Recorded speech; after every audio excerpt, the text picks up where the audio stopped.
वाक्यों के मेल से भाषा बनती है। वाक्यों के मेल से भाषा बनती है। शब्दों के मेल से क्या बनते हैं? वाक्य बनते हैं। और वाक्यों के मेल से क्या बनती है? भाषा बनती है। इसकी तीसरी विशेषता पढ़ेंगे। सभी शब्दों के वर्णों का जो क्रम होता है ना, वो निश्चित होता है। सभी शब्दों के वर्णों का क्रम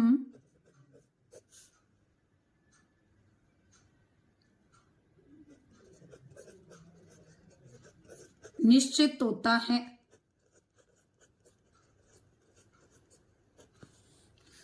सभी शब्दों का जो क्रम है, ठीक है, क्रम जो है वो क्या होता है? वो निश्चित होता है।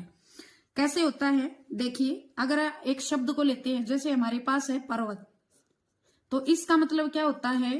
पहाड़ होता है, गिरी होता है, शैल होता है।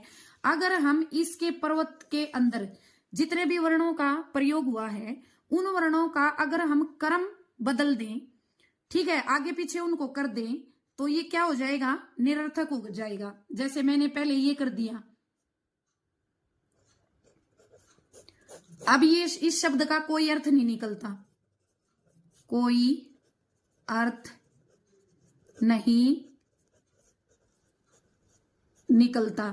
या मैं इसका कर दूं क्रम, जैसे मैंने फिर से चेंज कर दिया, मैंने इसका ये क्रम कर दिया वर्णों का, ठीक है, तो फिर भी ये शब्द क्या रहेगा? ये शब्द निरर्थक रहेगा। क्या होगा? निरर्थक होगा। तो शब्द की विशेषता क्या है कि सभी शब्दों के वर्णों का जो क्रम होता है ना, वो क्या होता है? निश्चित होता है। उसके बाद आगे पढ़ेंगे। कई बार हमने क्वेश्चन पढ़ा है कि शब्द और पद में अंतर स्पष्ट कीजिए। कई बार 10वीं कक्षा की परीक्षा में भी 2 नंबर में ये क्वेश्चन पूछा जाता है और कई बच्चों को कंफ्यूजन होता है, वो शब्द और पद के बीच में क्या नहीं कर पाते? अंतर नहीं कर पाते, जबकि शब्द और पद दोनों ही यहाँ पे अलग अलग चीजें हैं। कैसे? देखो, शब्द का तो मैंने तो आपको बता ही दिया है कि वर्णों के मेल से बनी जो सार्थक इकाई है, वर्णों के मेल से बनी सार्थक इकाई को शब्द कहते हैं।